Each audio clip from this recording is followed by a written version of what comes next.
1999లో భారత్ పాక్ల మధ్య ఒక యుద్ధం జరిగింది. దాన్నే కార్గిల్ వార్ అని అంటారు. ఈ యుద్ధం జరగడానికి గల కారణం పాక్ సైనికులు కొంతమంది తీవ్రవాదులతో కలిసి బోర్డర్ లైన్ దాటి ఇండియాలోకి రావడమే. యుద్ధం మొదలైన మొదట్లో ఇది కాశ్మీరీ తిరుగుబాటుదారులు చేస్తున్న యుద్ధం అని పాక్ చెప్పుకొచ్చింది. కానీ యుద్ధంలో చనిపోయిన పాక్ బలగాల దగ్గర దొరికిన ఆధారాల ప్రకారం పాక్ ప్రధానమంత్రి సైన్యాధిపతులు చేసిన వ్యాఖ్యలను బట్టి ఇందులో పాక్ సైన్యం సహకారం ఉందని తేలింది. అణుబాంబులు కలిగి ఉన్న దేశాల మధ్య జరిగిన యుద్ధాలలో ఇది రెండవది. మొదటిది చైనా సోవియట్ల మధ్య 1969లో జరిగింది. భారత్ పాక్ విభజన జరగకముందు కార్గిల్ ప్రాంతం బల్టిస్తాన్ జిల్లాలో ఉండేది.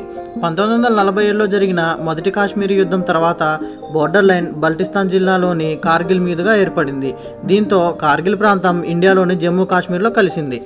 1971 సంవత్సరంలో జరిగిన యుద్ధంలో పాక్ ఓడిపోయిన తర్వాత 1972 సంవత్సరంలో రెండు దేశాలు సిమ్లా ఒప్పందం కుదుర్చుకున్నాయి. ఈ ఒప్పందం ప్రకారం రెండు దేశాలు కూడా బోర్డర్ లైన్ని అంగీకరించడంతో పాటు కాల్పులు జరపకూడదు.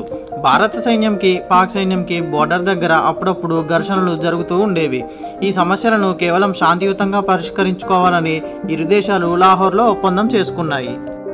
కార్గిల్ ప్రాంతం శ్రీనగర్ నుండి 205 కిలోమీటర్ల దూరంలో ఉంది. హిమాలయాల్లోని మిగతా ప్రాంతాల లాగానే కార్గిల్లో కూడా వాతావరణం చాలా చల్లగా ఉంటుంది. వింటర్ సీజన్లో కార్గిల్లో -48 డిగ్రీల ఉష్ణోగ్రత ఉంటుంది. శ్రీనగర్ లేహ్లను కలిపే జాతీయ రహదారి NH1D కూడా కార్గిల్ మీదుగా వెళ్తుంది. చలికాలంలో ఇక్కడ చలి తీవ్రతను తట్టుకోలేం గనక ఇరు దేశాల సైనికులు కొన్ని సైనిక స్థావరాలను వదిలి వెళ్తారు. మళ్ళీ వాతావరణం అనుకూలించగానే వారి స్థావరాలకు చేరుకొని కాపలా కాస్తుంటారు. 1999 ఫిబ్రవరిలో పాక్ సైన్యం తమ స్థావరాలకు తిరిగి రావడమే కాకుండా కొంతమంది తీవ్రవాదులతో కలిసి బోర్డర్ లైన్ దాటి కొన్ని భారత సైనిక స్థావరాలను మరియు వారు దాడి చేసేందుకు అనువైన ప్రదేశాలని ఆక్రమించాయి.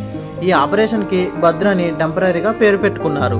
మే 3, 1999న పాకిస్తాన్ వాళ్ళు కార్గిల్లో చొరబడ్డారని అక్కడ గొర్రెల కాపర్లు సమాచారం ఇచ్చారు. మే 5న భారత సైన్యం ఒక గస్తీ దళాన్ని పంపింది. ఆ గస్తీ దళంలోని కొంతమంది భారతీయ సైనికులను పట్టుకొని చిత్రహింస చేసి చంపేసింది పాక్ సైన్యం. అయితే దీని తీవ్రత తెలుసుకోలేకపోయిన భారత దళాలు ఇది ఉగ్రవాదుల పనిగా భావించింది. మే 9న పాక్ సైన్యం ఆకస్మిక దాడి చేసింది. దాడిలో కార్గిల్ ఆయుధాగారం ధ్వంసమైంది. దీంతో పాక్ ఆక్రమణలు వెలుగులోకి వచ్చాయి. మే 10న ద్రాస్, కక్సార్, ముస్టో వంటి సెక్టార్లలో చొరబాట్లను కనుగొంది భారత సైన్యం. బోర్డర్లో చాలా చోట్ల పరిస్థితి ఇలాగే ఉంది. బోర్డర్లో దాదాపు 200 కిలోమీటర్ల వరకు పాక్ ఆక్రమించింది. కానీ పాక్ జనరల్ ముషరఫ్ మాత్రం 1300 కిలోమీటర్ల భారత భూమిని ఆక్రమించామని చెప్పాడు. పూర్తి స్థాయిలో యుద్ధం వస్తే పాక్ దగ్గర కేవలం 6 రోజులకు సరిపడా ఇంధనం మాత్రమే ఉందని అప్పటి పాక్ ప్రధాని నవాజ్ షరీఫ్ పేర్కొన్నాడు. మే 26న భారత వాయుసేన ఆపరేషన్ సఫేద్ సాగర్ని ప్రారంభించి చొరబాటుదారులపై దాడి చేసింది. మే 27న భారత వాయుసేన ఒక MiG-21ని, ఒక MiG-27ను కోల్పోయింది. పైలట్ నచికేతను యుద్ధ ఖైదీగా పట్టుకున్నాయి పాక్ బలగాలు. మే 28న భారత వాయుసేనకు చెందిన Mi-17 హెలికాప్టర్ని పాక్ కూల్చివేసింది. దీంతో 4 భారతీయ సిబ్బంది మరణించారు. కాశ్మీర్ మొత్తం ఎత్తైన కొండ ప్రాంతం కావడంతో యుద్ధ సామాగ్రిని విమానాల ద్వారా తరలించడం వీలు పడేది కాదు. భారత సైన్యంకి సామాగ్రిని పంపాలి అంటే కార్గిల్ మీదుగా వెళ్లే NH1D జాతీయ రహదారి ఒక్కటే మార్గం. కార్గిల్ చుట్టూ ఉన్న కొండలపై నుండి చూస్తే NH1 రహదారి చాలా స్పష్టంగా కనబడుతుంది. అంతేకాదు కొండపై నుండి కాల్పులు జరిపే వారి కంటే కింద నుండి కాల్పులు జరిపే వారి సంఖ్య ఎక్కువగా ఉండాలి. అందుకని పాక్ బలగాలు కార్గిల్ చుట్టుపక్కల ఉన్న కొండలను ఆక్రమించాయి. జూన్ 5, 1999న 3 పాక్ సైనికుల నుండి స్వాధీనం చేసుకున్న పత్రాలని భారత సైన్యం బయటపెట్టి పాకిస్తాన్ జోక్యాన్ని బయటపెట్టింది.